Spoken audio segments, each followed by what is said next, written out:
Hello and welcome to the first episode of Incognitalk, where we will be talking about design and client-side development, also known as front-end development, with industry professionals who are ADU alumni. I will be one of your hosts today, and my name is Liam, and I am also joined today with a fellow student and host for this show, Kelly. Yes, hello, Liam. Again, I am Kaylee, and I would like to say that I am quite amazed at the initiative of this podcast because did you know this is our first ever academic podcast in the CS cluster? Yes, Kelly, it's our first ever official podcast here in the CS cluster. This is closely in line with our September event, Alumni Connect, where our CS officers have reached out to many alumni to give talks and to come on to the show.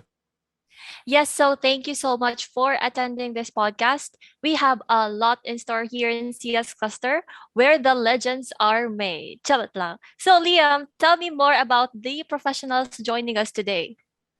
Gladly. So this episode's featured guests are Miss Marian Coleen Yuson and Sir Ralph de la Cerna.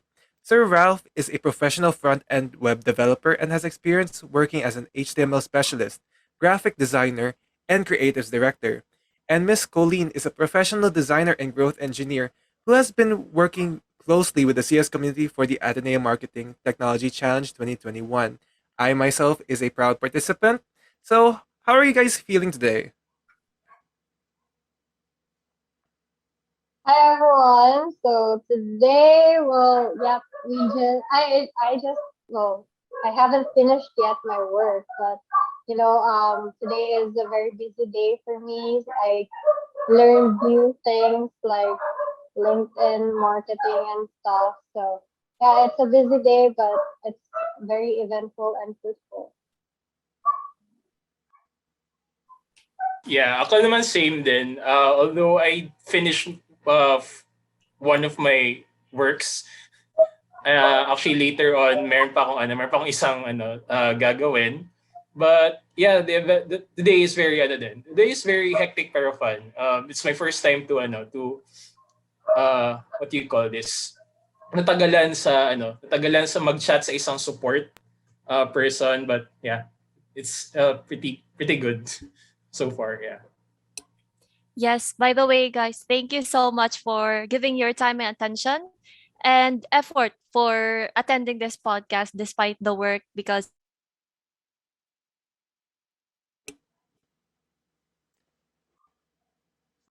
Hmm, I think Kelly went off. So, how was transitioning from high school to ADU, guys?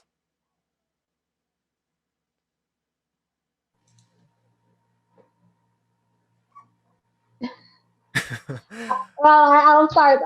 For me, transitioning from high school to ADU, so actually hindi siya ganun ka nakakapanibago sa akin kasi I graduated from Holy Child Jacinto. So likod lang talaga ng ADU ng, ng university right now. And since my mom is also has been working in ADU ever since, so pag may events before, easy lang ako makapasok ng Ateneo. And so the culture, hindi talaga ako nakadaan sa culture shock with, having different schools, ganyan. But siguro what really shocked me is um, pagpasok ko na to computer studies because I don't have any background on programming and I enrolled for a technological degree. So I didn't expect na ganun na kagad na isala na kami to programming and stuff. And ang pinakaalam ko lang na programming before was HTML. Like yung vanilla HTML lang talaga nasa notepad. So yeah, it was pretty interesting, pero yeah, that's how I transitioned from my high school to Ateneo. Oh, how about you, Sir Ralph? Ako naman Ateneo Forever awardee ako, so since grade school from Ateneo talaga ako. But there's still some sort of culture shock din pagdating sa college transitioning from high school kasi ano when you're from Aduhay, like, alam mo na yung mga people doon eh. Kilala mo na yung mga tao doon. Kasi 4 years, 5 years, even from grade school, pakilala mo yung mga kabatchmates mo. Like, pwede mo sila maka-friends, ganun. But when you go to college, hindi lang yung mga, hindi lang mga kabatch mo sa ADU o yung mga kabatchmates mo ang andun.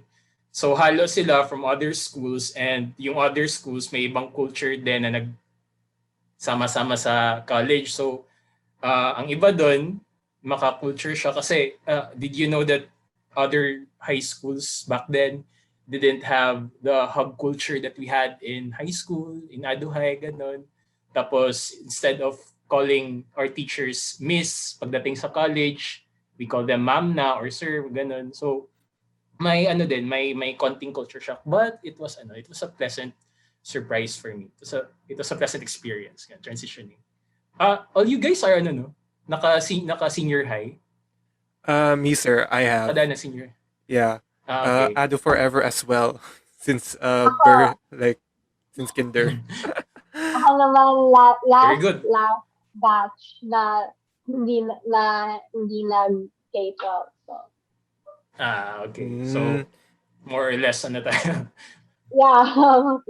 I actually experienced the culture shock with like many schools in senior high school, since like a lot of people came from other schools as well. And it's like really like that's where the like shift in culture for me started, and then I kind of got used to it in first year college as well. So, how was your like school experience? Like, did you guys join any clubs or any extracurriculars? How about you start us out, Sir Ralph? Sa college, I remember nung like second year kasi first year hindi ba pwede mag-orgs and clubs, diba? Is that still applicable sa inyo? Ngayon natin Not- hindi na. Pwede na first years, but back then yeah. So Kasi- I remember na second year ang start. No. Like, I was Kasi able to sa- join yes. access. Oh, sorry.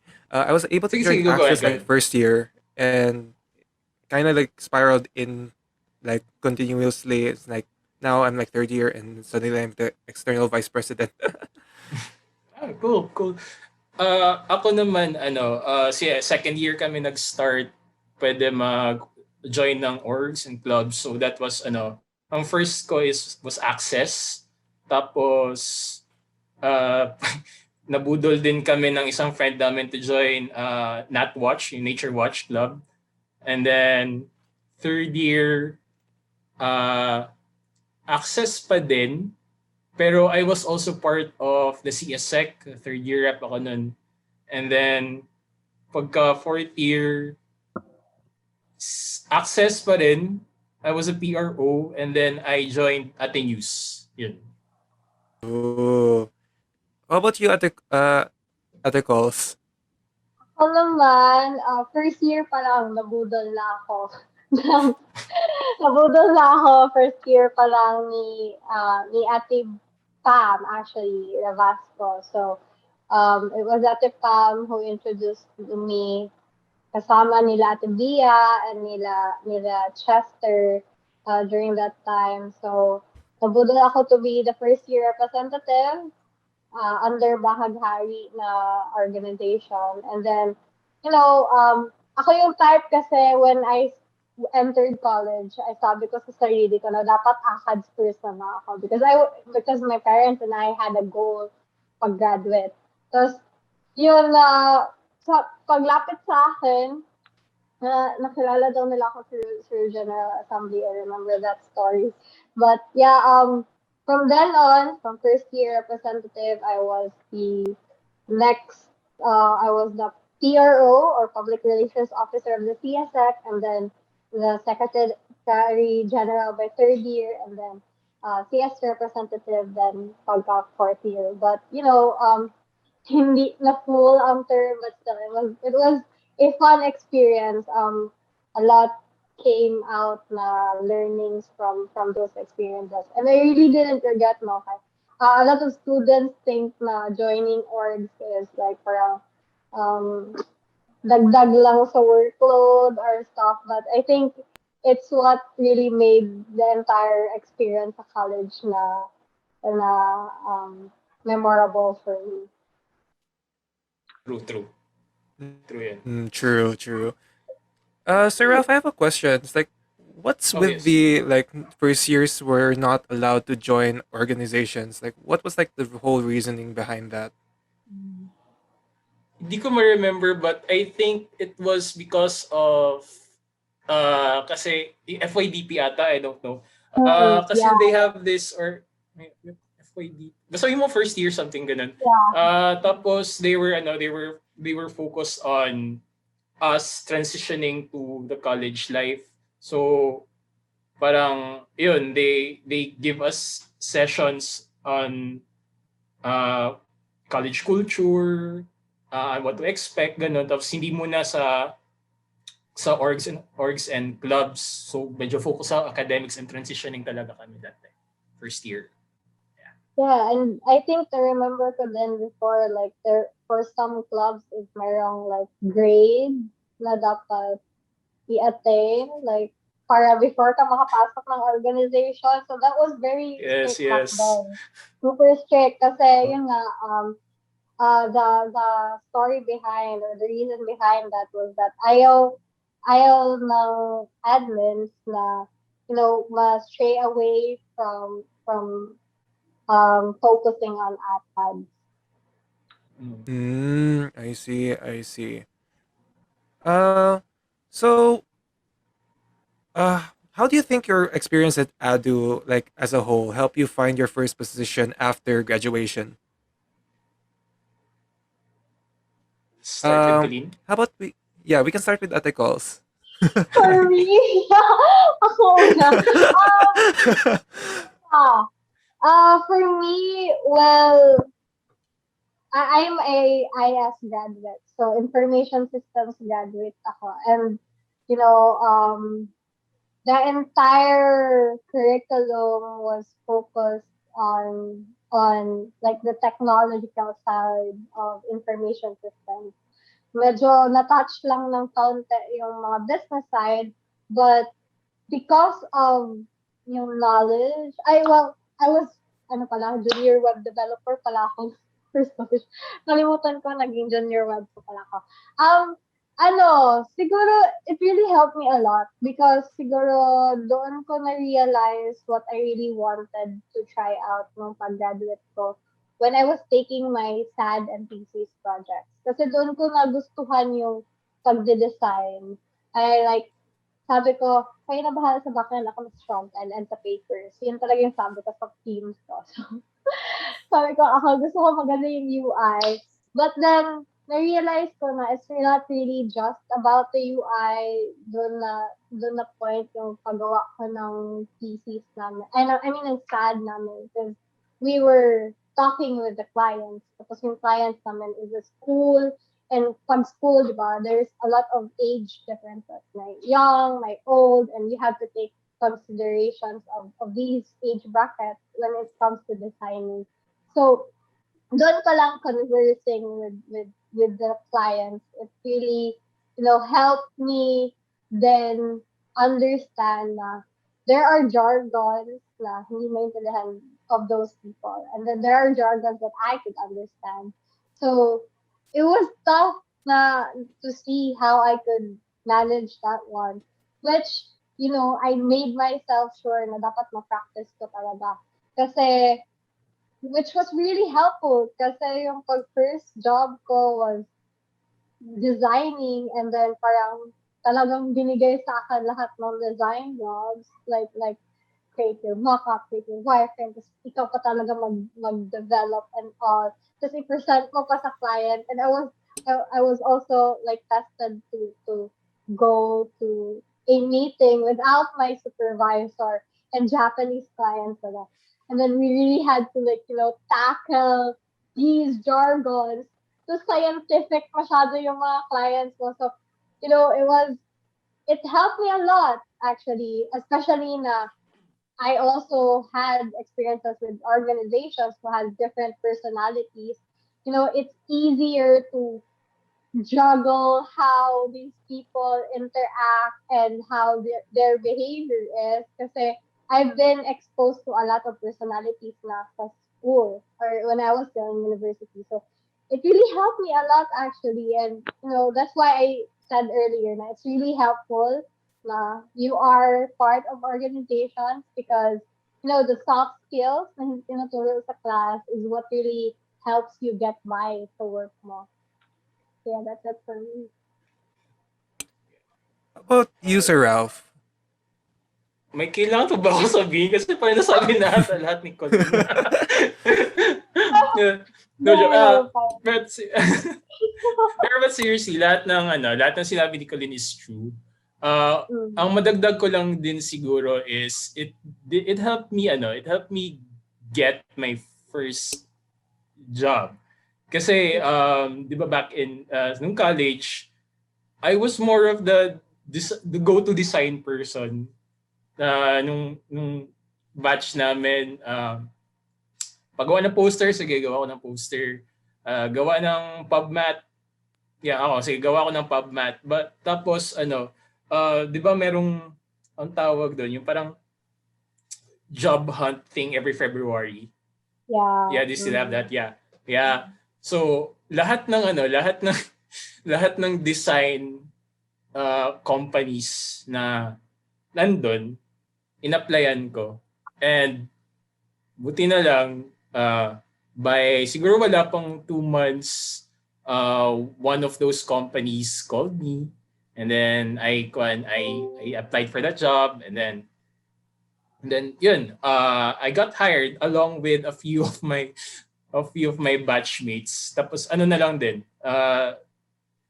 amazing kasi nauna pa yung ibang classmates or batchmates ko sa company na yun, which is nice kasi at least meron ako makilala dun na familiar people. But yun nga, it did really help get me or land me my first job, which is by the way WordPress design front end thingy. So yun. Yeah.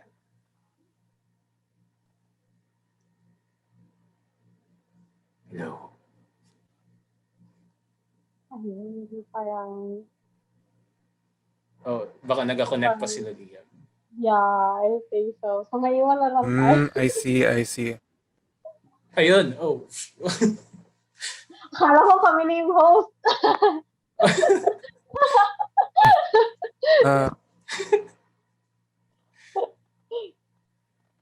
You guys having technical difficulties on my...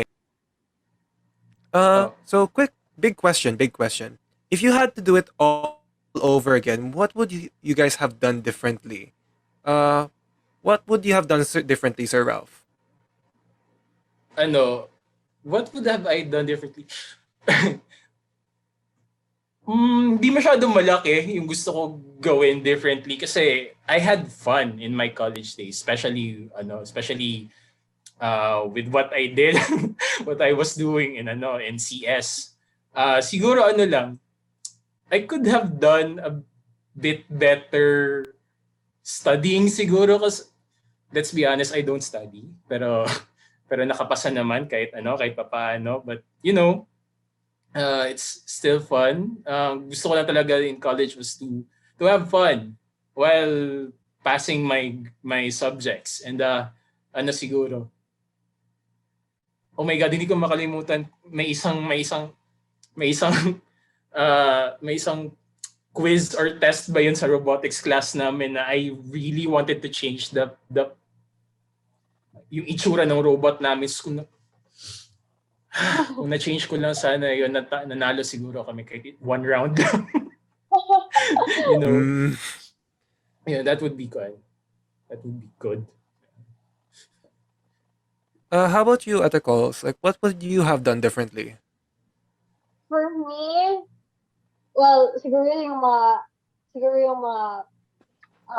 yung seniors ni Liam would think na I would have done differently yung aking 4th year as the CS representative na term because there were a lot of issues. Let's not shade it, but I'll drop it down. There were really a lot of issues during my term, and yes, it was my fault, most of it. But I think hindi ko din siya i-change for those what it entailed kasi is that it really helped me grow as a person, you know. I remember my seniors telling me, or one of my seniors telling me na buti na lang nangyari na yan dyan sa college mo kaysa nangyari yan sa work mo. So, it's actually, wala akong gustong i-change, honestly, because just like Sir Ralph, or just like Ralph is like, yeah, nag-enjoy din ako. As in, like, I mean, Yes. you know, all those cutting classes in between, or like pag yung, yung maghintay ka ng 15 minutes for your professor to come or Uh, not. No, I oh mean, my God. a lot of those things, you know, in between, kaya, yung mga in between ng mga learnings is what really makes it most out of it. And actually, lahat ng experiences ko, like good and bad, were stepping stones for me dito sa work Yes, right indeed. now, actually. True, true, true.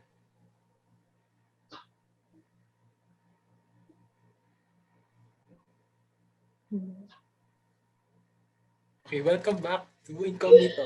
Char lang. Tayo, anong batch ikaw? Can I call you Ram or magkuya pa ako or Oh my God, just call me Ralph. Wala tayo sa school. mamay mo, di ba? Yeah. So, kanina, which batch ka nag-graduate? Yeah. 2013, yung batch ni sino nga yun? Ay, kilala mo si RK Amplayo? Hindi ko na. Sila, Wala. wala na. So very Wala na. senior ka na pala talaga sa akin. So kita na, very senior. Hurts. Pero yes, senior for that term. Yes, I'm a senior.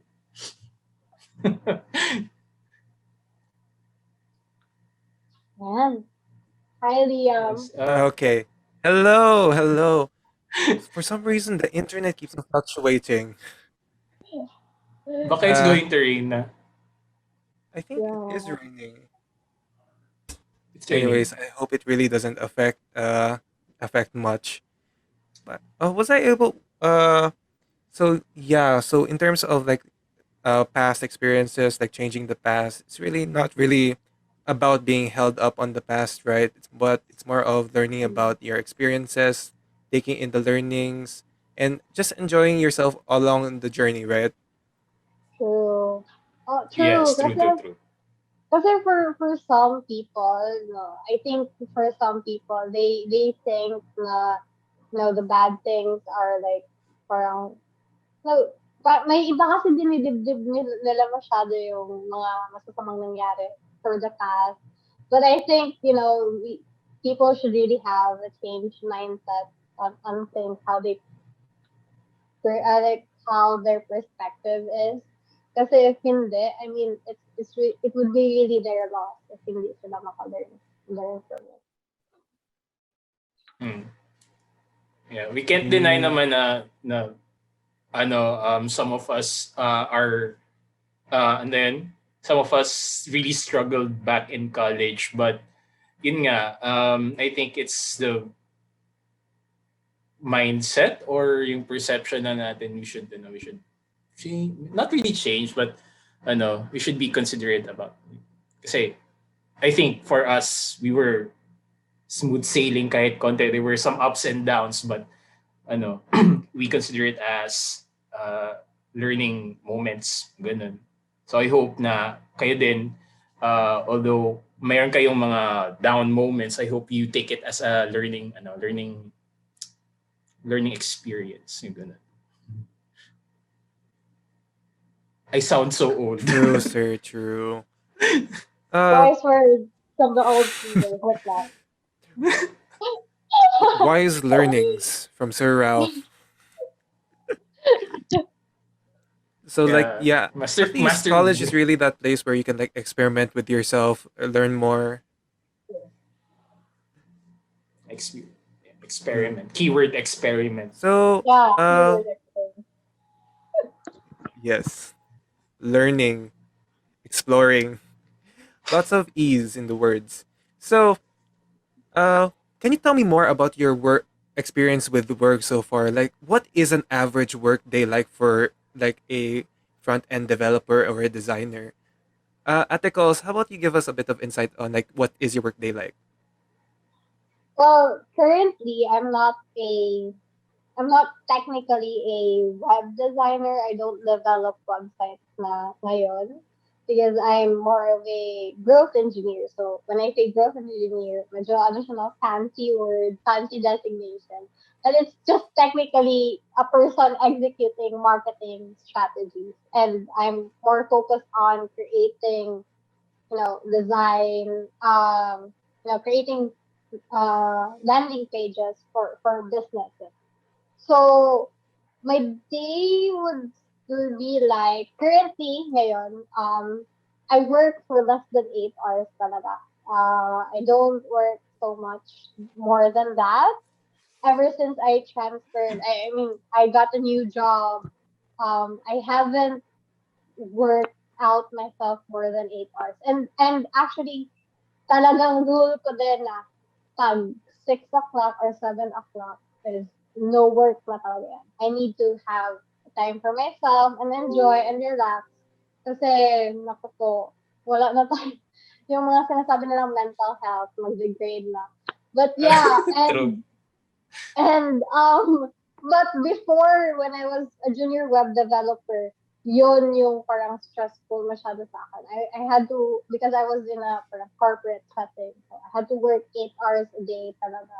And ano yung feeling na you have to design for a entire web application for a week, tapos the week after that, you have to develop it. So parang, no, this is not for me. So it worked for like 1 year. Tapos na-realize ko na hindi talaga para sa akin nag-programming. So, yun, I stayed away and currently loving my work na. I can still design, but I don't have to necessarily develop it. Cool. Ikaw ba, Ralph? How about you, Sir Ralph? What's like a Ano? work day for you? Yun. Yeah, it's me. Ano? Okay. Typical day for me, work day would be, actually, same kami ni Coleen in the sense na hindi ako nag-work ng 8 hours. Not because yung company ko is hindi siya nagma-mandate na mag-work ako ng 8 hours, but kasi tinatamad lang ako. Okay? Supposedly, 8 hours lang ang work namin. But, yung work ko, kinakat ko by, siguro mga by 1 hour, mga ganyan, 30 minutes. Kasi yun din.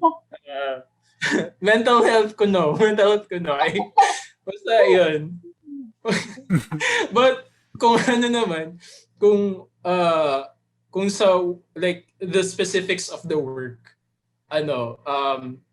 dati, dun sa work, with my current boss, with my current client, siya, we use WordPress to build sites. Yung mga websites namin, usually mga portfolio sites for marketing clients, mga marketing people, landing pages for webinars, mga ganyan. And then recently, we just had one client who is working at ang tawag dyan, parang ang business niya is to parang master class yung so he teaches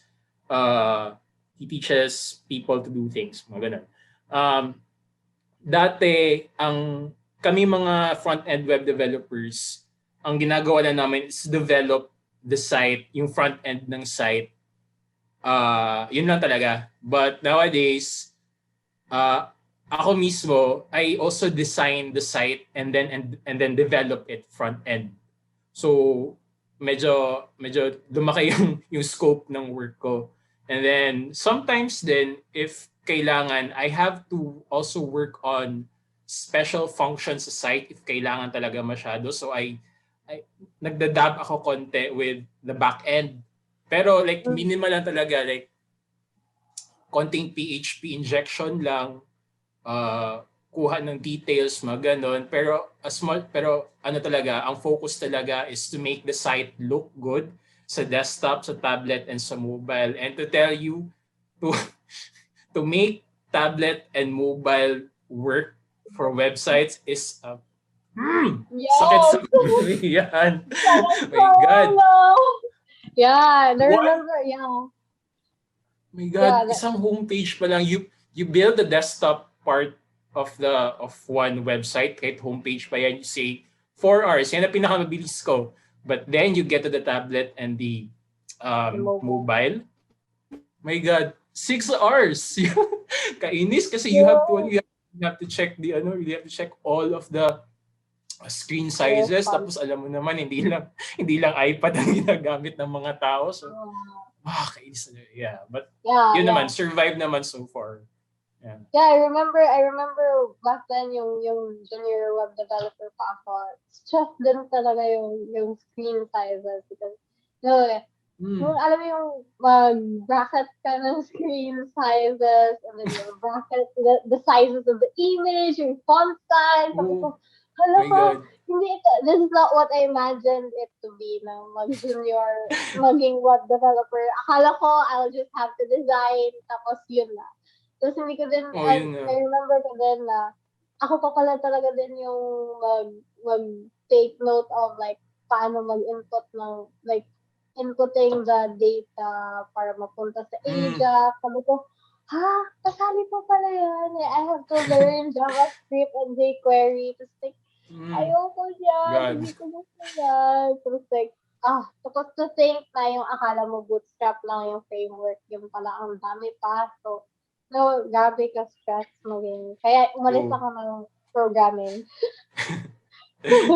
I'm still stuck with programming kahit konti, but survive naman. Oh, alam mo what's as painstaking as checking the screen sizes is to check din browser compatibility. Try ko din yan. Like, my font na hindi nag-work. Chrome, tapos may font na nag-work. Kaya para sa akin kung tanungin, back-end or front-end, sabihin ko talaga front-end yung mas mahirap. Kasi marami kang QA. Maraming QA na nangyayari ng front-end compared to back-end. Ang back-end is more like, receive me database? Okay na yan. Actually, may friend din ako nagsabi niyan. Although ang job niya is QA siya. So he checks yung mga patapos na projects. And he said na ang pinakakote daw, ang pinakakainis niya daw talaga i-check is ang front end. Kasi back end okay na daw. He has a list. Pag front end ay grabe daw talaga kailangan Super. So, actually, nakatry din ako mag-QA with front end. Like, ako dati, like, designer/developer/QA. So, nakatry din ako, like, abutan ka ng ilang rows sa sheet for QA lang ng front end. Sabihin ko talaga, front end ang headache, hindi ang back end. True. So, Liam, do you have may ka na ba? May idea ka na ba? I'll be honest, in terms of like just hearing the tablets and mobiles, because like I've been trying to experiment with like email newsletters, and that was really a pain to do. Especially since email, like HTML emails, don't have like different rules you have to follow. It was like such a rage-inducing thing to start out with. As in, that's the like start pa lang talaga yan. Yeah. Oh, let's welcome back Kelly. Welcome yes, hello. back, Kelly. Yes, what did I miss, guys?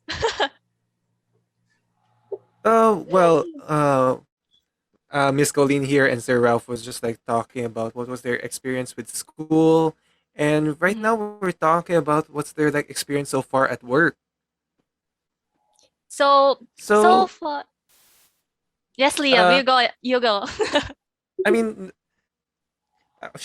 I mean, why not? Okay, so what kind of tools do you like often use on an average workday? Like Sir Ralph. Mm, ano, tools, I don't consider, ay, hindi ko alam kasi hindi ko alam kung i-consider nyo na tool ang ang tawag nito, developer tool ng Chrome. Tsaka Uy, considered. tapos dati meron kami ginagamit for cross-browser compatibility Lambda test, but ngayon hindi na kami nagagamit niyan kasi confident na daw kami sa skills namin. Tapos ano pa ba? Well, time tracker. Yeah. We track our time, tapos din project management na applications. Currently we have Teamwork. Yan yung ginagamit namin to manage and to talk to clients din. Ganyan. Tapos coding sorry, very basic masyado yung very basic masyado yung coding environment, yung IDE na ginagamit ko. If you know Bracket, yan yung ginagamit ko pag mag-coding. Pag magko-code ako. Pero yeah, yun lang. Wala masyado akong special na tools na ginagamit. Ooh, how about you, Ate Calls? I, for one, know like one tool that you would suggest is definitely Figma. I've Yes. actually also I've heard grown to about like that. enjoy Figma. Yeah. For me, definitely Figma. Almost of my time when I'm designing, it's really on Figma. Yeah, Figma for designing prototypes. For looking for inspirations is Pinterest and Google Images basically.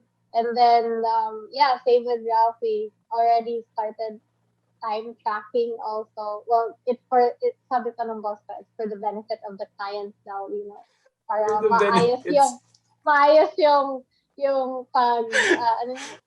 pag-invoice ng kasi yun nga, result based kasi kami. We're not really, Uh, 8 hours.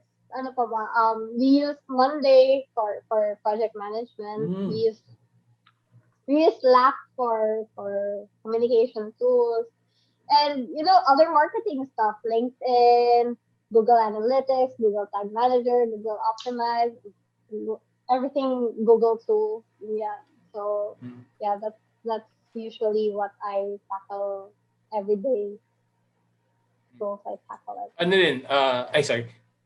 Here you go. Ay, dagdag na rin dun sa mga tools na mention kanina. Kasi sa amin, we're also big on um, design. Meron kaming mga clients na they do the design themselves kasi they also hire some of them, they also hire designers overseas, so hindi lang kami yung nag-design. So we also need Photoshop and Illustrator para dun sa mga designs na yun. Sometimes gagamit din kami ng Figma, especially in that one client na puro Figma lang talaga ang ginabigay niya. So yun. And that's it. Tapos din. Yun lang pala, yun lang talaga. Ayoko na i-mention yung other yung other job ko. Kasi iba din ginagamit namin doon.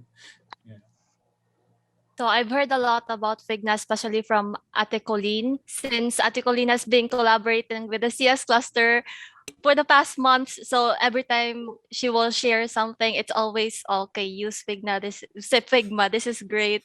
But anyways, I have a question to ask. My mom always told me that the hardest thing after graduating is to figure out what to work or where to work. Was it like that too sa experience nyo, or you know what to do immediately na? Let's start with Ate Colleen. For me, well, basically, since I understood naman from my third year and fourth year, I realized already ano yung gusto ko, which is designing talaga. So sabi ko, anything related to design, mapa graphics design, web design, or anything, basta design. Um, I will face that head on. So, yun yung akin. And then, I wasn't really, kasi yun yung gusto kong i-specialize. Yun yung gusto kong maging expert ako. So, design. And, hindi ko makuha ang design na expertise if, I land a job of, like, developer talaga na back end. So, Yeah. I tried to look for ano yung gusto ko. Kasi mahirap yung you just look for a job, basta magka-job ka lang after graduation. It's really hard. Yeah. Because, you won't love what you're doing. And that's so hard. Exactly. Para sa akin, super hard. Yeah. Because every day would be, I can imagine people, landing jobs na hindi nila ginusto. They just complain every day. Tapos, meron pa yung, hindi pa talaga enough yung aking sweldo, blah, blah, blah, blah, blah. So, Yes. I remember what my dad said, tumatak talaga sa isip ko when looking for jobs is that, look for a job you love. Don't think about the money. Because isipin mo, when you have your family, when you have your responsibilities, you will have to work for it for the entire life mo na. So you can't jump from one job to another when you have your own responsibilities na. Because mahirap. When you're aging, it's hard to find for jobs kasi you're aging, of course, it comes with, like, yung stock mo is liliit na liliit. And, when you're age, a lot of things have already been advancing. So, yun yung tumatak sa isip ko na when you're looking for a job, you look for what you love, not for the money. So, yun yung criteria ko talaga when I was looking for a job. No, it's very nice. That's very nice. Thank you so much, Ate Coleen. How about you, Sir Ralph? Yeah, I'm gonna go on a different route and say you should check for the pay. Joke lang. Ano?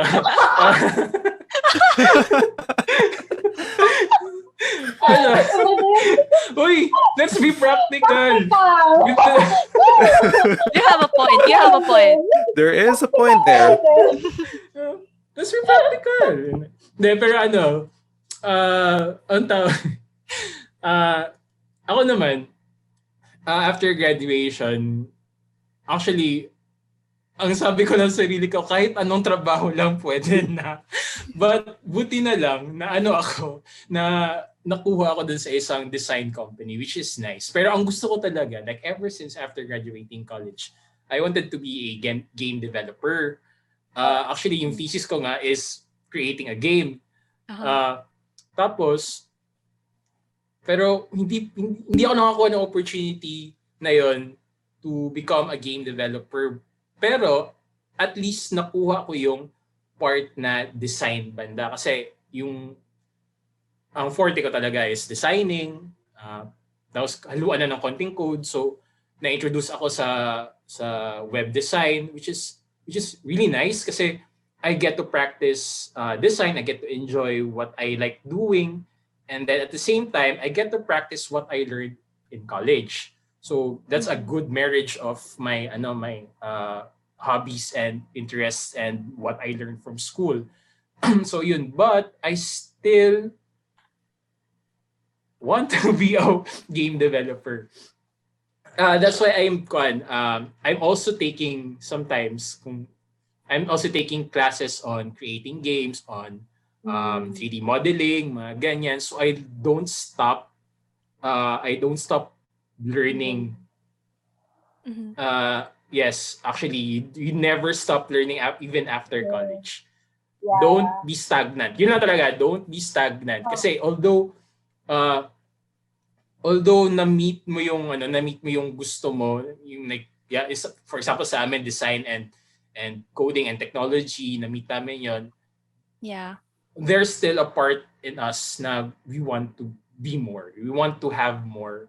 Like we're still hungry even after college. So you really have to learn a few more things. Ganun. True, Yeah. true. We got the Magis Ano pa drive ba? from Ateneo, no? Yes.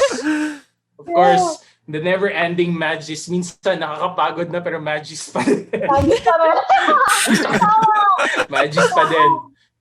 And to Binabantayan tayo add, ni Saint Ignatius. yeah, and to add, no, I'm actually the same with Ralph. The reason why I also wanted a technological degree was, kasi one thing, practical reason is that when I graduate, I'm sure na advanced na yung technology, or like there's a lot more opportunities for technological degree holders. And then another was like gusto ko multimedia management kasi I was focused lang sa graphics design before. But then, mahilig din kasi ako sa games. So, I was also really looking forward, working for a game company. So, I realized ko after watching so many videos na how to create this game. Sabi ko, ay, parang hindi to para sa akin. So, na-realize ko na what really inspired me to design is how people interact with your design, how is their experience with design. So doon ako parang nag-drive na gusto ko mag-design because people think designing is just really about the aesthetics. It's not really about the aesthetics. It's really about the experience. How is their experience as the user of them. And yeah, true na you never stop learning. I mean, especially na nasa technology degree tayo, we should never stop learning because every day merong update on whatever tools there is. So we really have to keep up to date kung gusto natin, be at par with the people. So yeah. Yeah, we should be like our yung mascot natin, yung chameleon. Yeah, chameleon. True. Yeah. Exactly, Yeah. man. Actually, yung chameleon na yan was sa batch namin, like when I was in third year, kami ata nag-start ng chameleon na yan kasi before the chameleon, we had unicorn. Tapos, unicorn. Before niyan, sarimanok daw, I forgot. Basta unicorn, and then we had to change the logo in, pina-change ni Aljan ata yun, yung CS representative that time. We had to change the logo, and then we had to change the mascot kasi hindi daw akma yung unicorn. What's the meaning of the unicorn daw? So he said na to change it to a chameleon kasi we as IT students, CS students, IS students, we have to adapt to the technology. So parang chameleon then we really have to adapt to anything or surroundings. Ganun. So yun. Yes. Let's go, Chad. That makes sense. That makes sense. True. I mean, I really do agree with the chameleons. But I actually do have to agree with like your point and also at Nicole's point now. I can say that for most people here in CS, what brought us into CS was definitely game design. Like, it's actually I think most of all the students. I'll be honest. Diba I'll be may- very honest. Like my first contact with like UI and UX was like from like YouTube videos, YouTube series on like game design. So it's like Really? game mechanics and whatnot. I mean, CS rep, game jam, I do game jam when maybe. So, what academic or extracurricular experience should I be like seeking out to prepare to enter like the professional world or like the fields? Articles, maybe you can give a bit of insight on this one. Well, for me, what organization? So definitely, hindi na tayo magpalayo, but access would be a really helpful club because it's our academic club. But to be honest, I won't sugarcoat my words, but whichever organization that is, as long as you are in a good management, that's worth the organization to be part of. Kasi even if it's bad management actually, because if it's bad management, then how to traverse those challenges. You know how to you know how to face it. Because when you are in work, you don't just have good bosses. You have bad bosses also. You have those bosses na very demanding. You have those bosses na parang parang um grabe makatingin sa'yo na mababa lang. So, how would you handle those people? So, I think, any organization that is, whether that's political club or academic club or like, hobbyist na mga clubs, anything as long as you're exposed to people is worth it. Because you are exposed to different personalities. And you don't have to, ito ang natutunan ko. You don't have to friend them all, honestly. You don't have to friend them all. You don't have to be close friends with them all. You just have to have a social contact with them. Because once you graduate, they are your biggest network. I honestly would say that they are your biggest networks because I realized na, people know when I graduated, because, di ba, web designer ka, so, kasi may kilala ako na kailangan magpa-design, blah, blah, blah. And if you're just like the person sitting in the corner of your classroom, you'll never get those opportunities. How would you get those opportunities? Hindi ka naman kilala.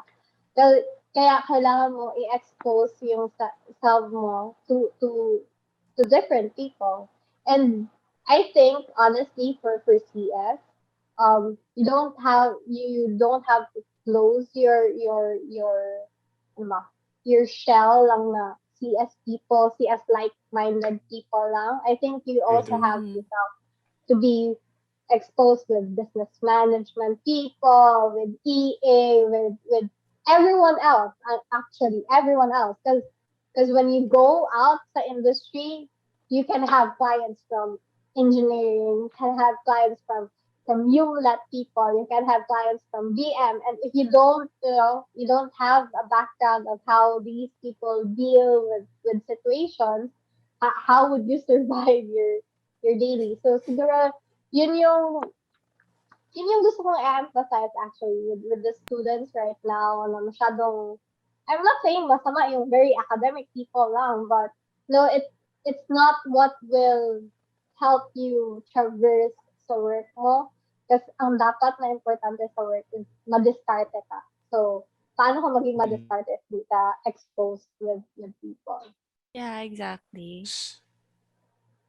True. It's like I agree with the point where you have to like learn how to interact with other people. I mean, our mascot is literally a chameleon. We can change colors. So, uh, so Sir Ralph, Mm. so like, how about you? Like, what academic experiences should I be seeking out? ano, siguro, apart from your coding, your programming subjects, business subjects. Yung business subjects, yung Projman, yung intro to business nyo. Kasi once you get out from college, you get a job, magkaka-idea ka to have your own business. And then, kailangan, you will regret the day na hindi ka nag-listen sa business classes mo, because that is an essential part of of parang being on your own after college. Kasi most of us, actually, like, every time na mag-meet kami ng mga friends ko, for example, before pandemic, syempre inom-inom, ganyan, stuff. We always discuss to build a business. Kaya lang yung problem namin is, how do we start to build a business? Where do we start? Where do we get people to invest in us, ganun? Kasi we're all ang mind namin puro sa coding, puro sa programming, puro sa designing, ganun, but we don't have an inkling where to start. So we really have to so I do suggest na you take your business classes semi-seriously kasi you still need to have fun. And then tama din yung sinabi ni Coleen na you really have to network. And talaga, the goal in life is to know a lot of people who can help you and who can help a lot of other people as well. Kasi Exactly. yun talaga yun.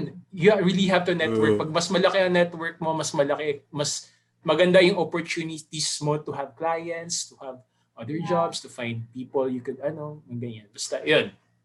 Really, really network. And din, find other things that are not IT related. Kasi okay, just hear me out.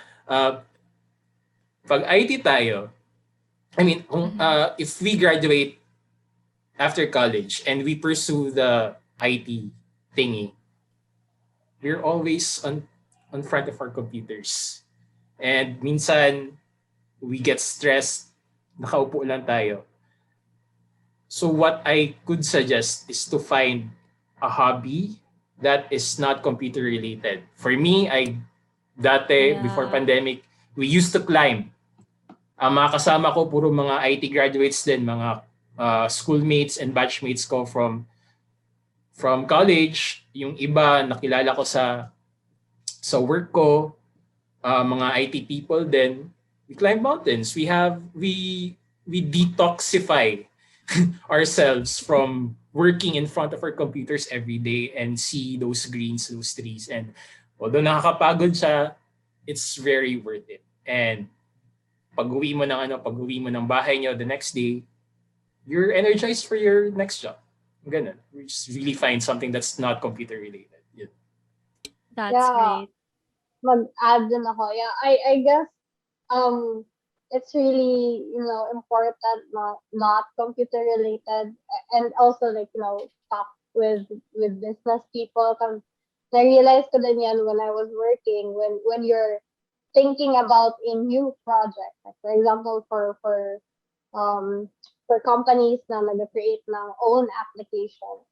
When you're thinking about your own applications, your thoughts or how your thought process is more on sa programmer sided siya, hindi siya sa business sided. And it's really hard because when you're business sided, you have to take care of the cost, you have to take care of there's a lot of things going on for business. That's why people hire project managers who understand IT and business, because they have to bridge it. But if you're that type of person, you also understand the business side of things, maybe because of your network, or you're also semi-seriously lang daw taking your business classes.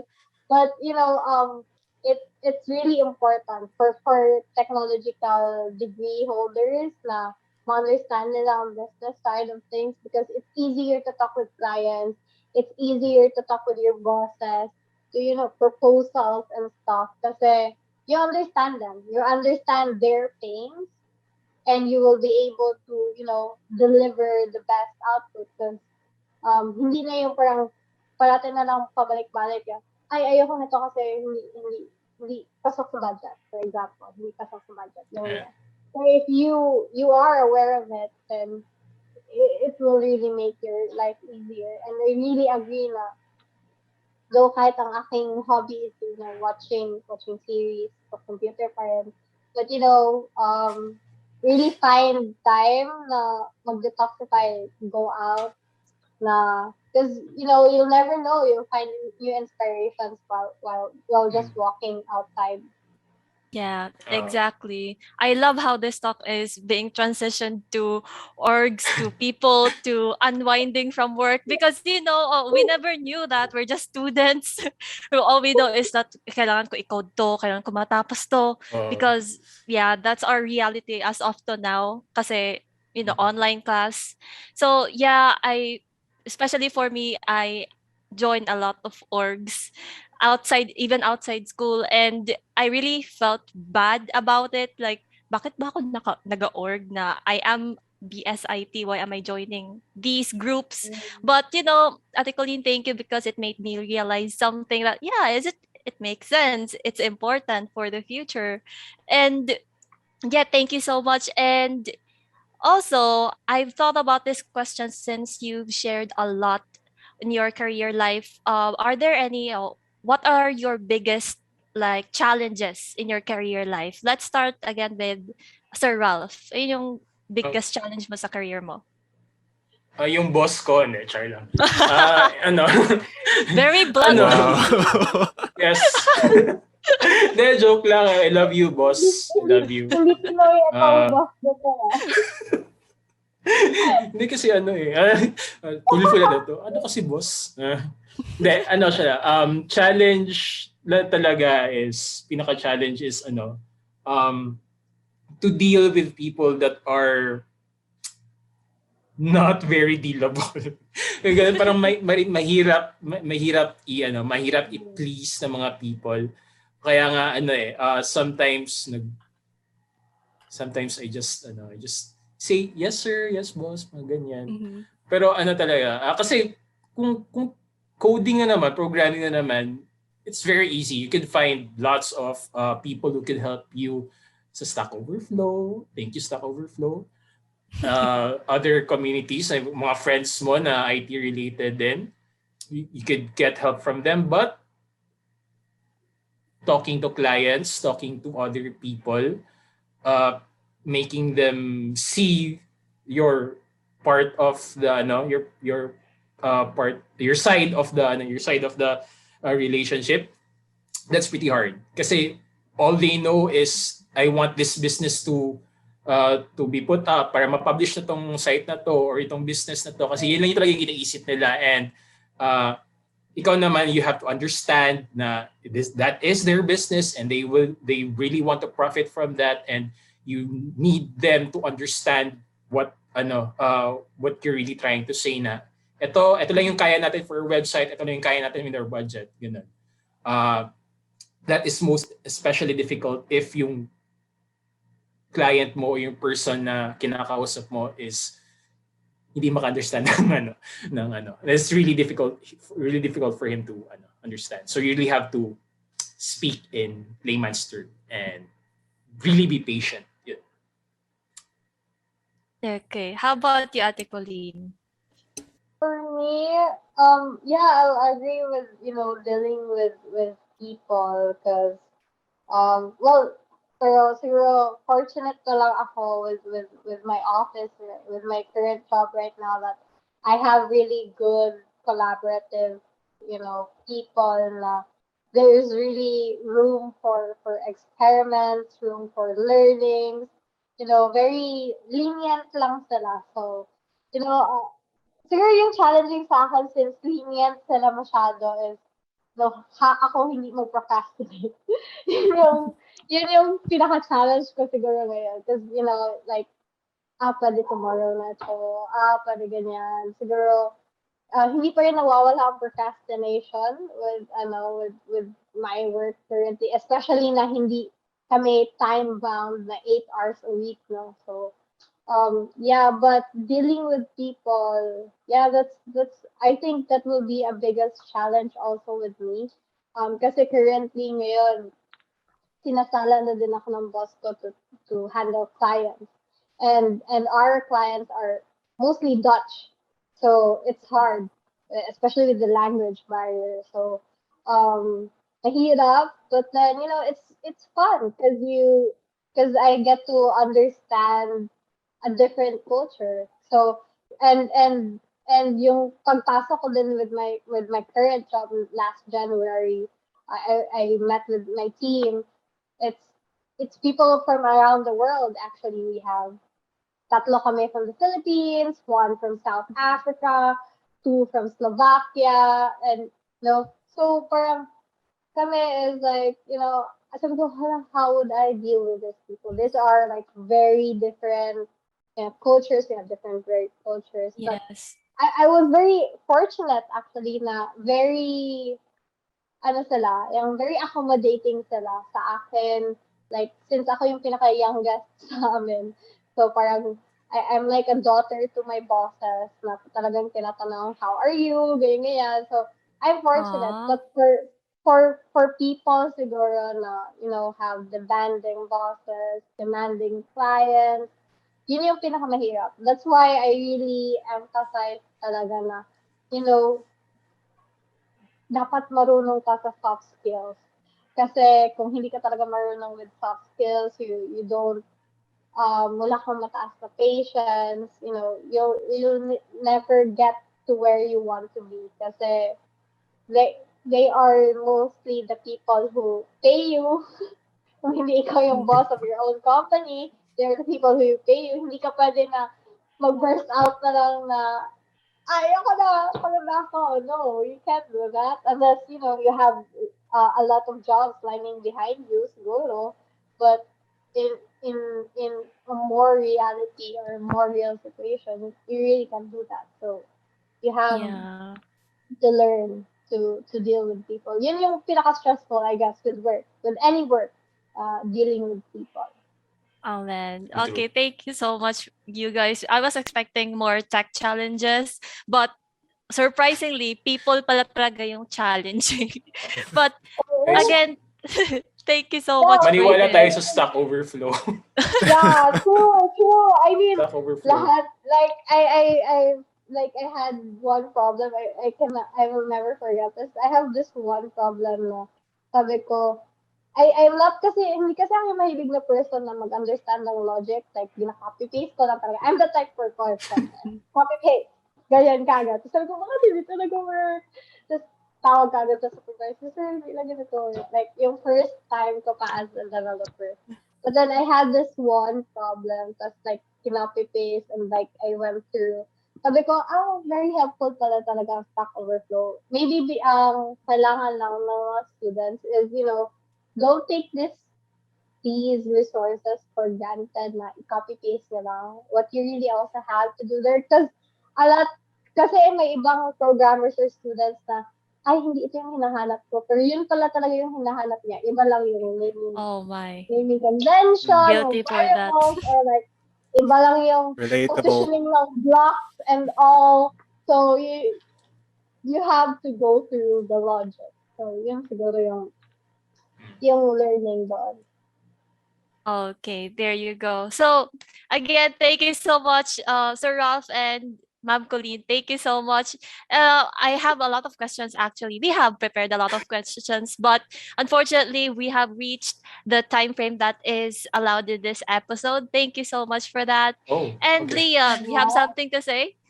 Yeah, unfortunately, that's all the time that we have left for this episode, right, Kelly? Yeah, very quick. That was 1 hour, but it was very quick for me. Right? Ala, sorry, Anyways. na-consume namin. It's fine. It's No, fine. it's okay. You guys are the guest speakers after all. Anyways, Kelly and I would like to thank the two of you for coming on the show tonight, and it has really been an honor to be on the show with you. I can say that I Yes. definitely learned a lot tonight. It's like very much like how several generations of like alumni are like there are like common aspects between all of us, right? Game getting Yeah. attracted to CS with game design. What about you, Kelly? Actually, for me, I realized something more about it's not always if you're in BSIT, it's not always tech. I forget sometimes that I have to deal with people too outside of work. Yeah, so especially for me, I am very conscious of my tech abilities, tech skills, but I forgot, there's another side to it that I can focus on so that it will help me soon. So it's really great. Anyways, is there any parting message that you guys would like to tell our audiences at home? Feel free. Maybe Sir Ralph at the calls. Ano ba? Oh my God. Wait lang. Sorry. Sige, go. Sige. For me, siguro, we have, I think the Alumni Connect is really for students. No, I mean, siguro ang target audience talaga ng Alumni Connect would be graduating students because, how the questions were framed, but it also give insights for the first years to third years. Pero ang pinaka message ko is that when you graduate, because a lot of my juniors have been asking me, when you graduate, it's okay to apply for a job when you don't have an experience. Guys, okay lang Yes. yan. Because Aw. that's, that's reality. You are students. You were still students. I mean, ang pinaka peak of your experience is your OJT. So don't take for granted your OJT. You really have to apply for a job where you could learn something, you could gain something. Hindi yung uupo ka lang, hihintay ka lang matapos ng oras mo. Don't look for a job, look for a training company talaga that will train you.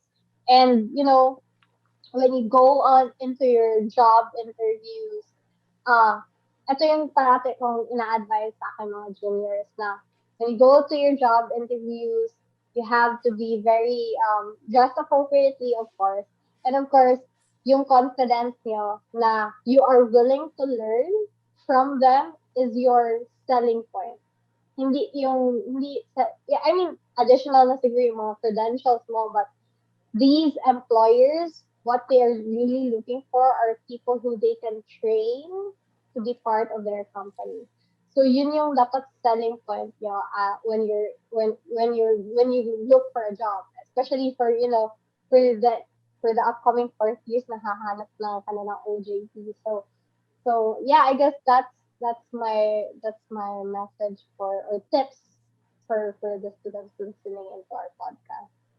There you go. Thank you so much for that, Yeah. Ate Coleen. How about you, Sir Ralph? Ano, Oh. this would sound like nasa isip ko lang kasi na Lazada, Shopee, no? But anyway, this will just be parang a rehash lang of what Coleen said. Pero na-remember ko na talaga on my first job, since yun nga, ang target audience ito is mga graduating students.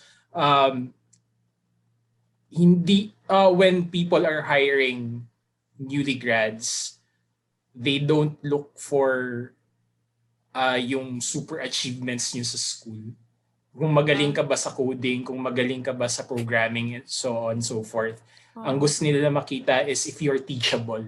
If you're going to if madali ka ba turuan, if hindi ka parang ang tawag dito, parang so high up above your ass, ganun ba? Kasi what they want is someone na who would be an asset to their company.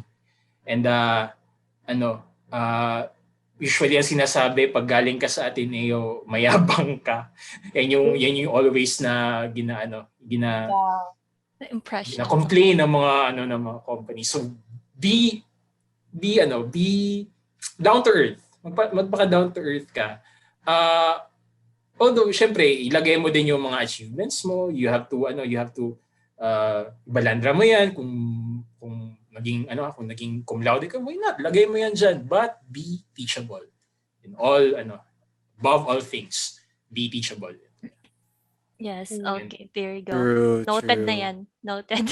Okay. Noted. Again, guys, thank you so much for those parting messages and also for imparting your lessons learning sa career life niyo. And thank you. That's a wrap for this podcast. Thank you again and again for coming to our show today. It's very successful.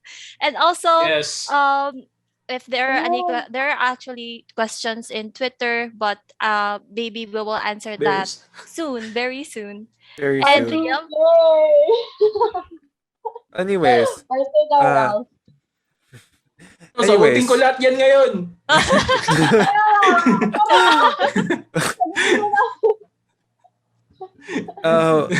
these questions will actually be part of future episodes. yeah. So, to everyone at home right now, tweet using hashtag #AskIncognitoc and we will add your questions to future episodes.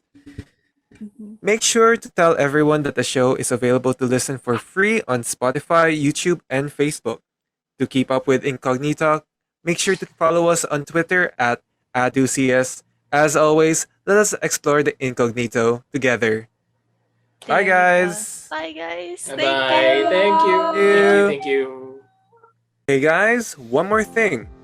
Next week, we will be talking about server-side development, which is also known as back-end development. And we will be joined by two professionals. One is actually from Canada, and the other is currently based in the United States. That is great, Liam. So you can find us on Spotify, YouTube, and our watch parties at Facebook. Catch us every Saturday at Incognito, and make sure to follow us at adu_cs to keep up with us. And as always, let's explore the incognito together. Bye.